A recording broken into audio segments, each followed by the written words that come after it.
Take a glance at today's bestseller lists, and a pattern quickly emerges. Psychology, self-help, and tech books dominate.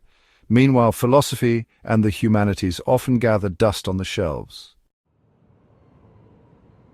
For some, this trend might signal a cultural decline, the loss of reflection in favor of productivity. But there's more to it than nostalgia. In many ways, this shift reflects how people are responding to the practical demands of modern life. Psychology offers tools for managing stress. Self-help promises control in a chaotic world. Tech books provide a sense of security in a rapidly changing job market. In contrast, philosophy raises questions that don't come with neat answers, and in a world that prizes solutions, that makes it a hard sell. Philosophy doesn't tell you how to get rich or build a personal brand. It rarely offers actionable advice in the way people have come to expect from books. Instead, it deals in uncertainty, in asking why we want what we want, or whether we even understand what success means. That doesn't mean philosophy is useless, but it does make it inconvenient. It's tempting to think that in the age of artificial intelligence and constant acceleration, philosophy has become irrelevant, something only academics or romantics still cling to. After all, animals survive without pondering the meaning of life. And when humans are under pressure, they often seem to fall back on the same basic needs: food, safety, reproduction, territory. And yet, philosophy may still have a quiet role to play, not as a guidebook, but as a tool for perspective, especially when the frameworks we've built our lives around begin to wobble. One of the oldest philosophical questions is whether humans are inherently good or bad, but perhaps the more useful question is, how much does our environment shape who we are? History gives us plenty of evidence that people are capable of both compassion and cruelty, often the same people under different conditions. Someone who acts selflessly in one context may become fiercely self-interested in another. This doesn't mean people are fake or two-faced. It means human behavior is adaptive.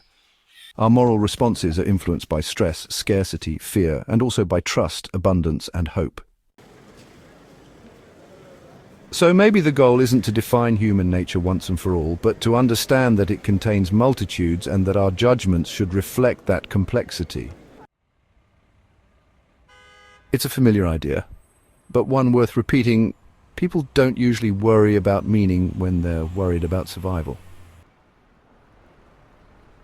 When economies thrive and basic needs are met, people have more space to care about ethics, art, diversity, or even environmental concerns.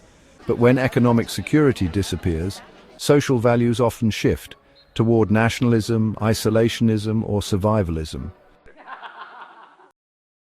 In times of prosperity, we may talk about human dignity and universal rights. In hard times, zero-sum thinking takes over. This pendulum swing isn't just ideological, it's rooted in material reality. That doesn't mean ideals are fake, but it does suggest that material conditions shape the mental bandwidth we have for ideals, and that ignoring this connection can make us naive about what drives people's beliefs.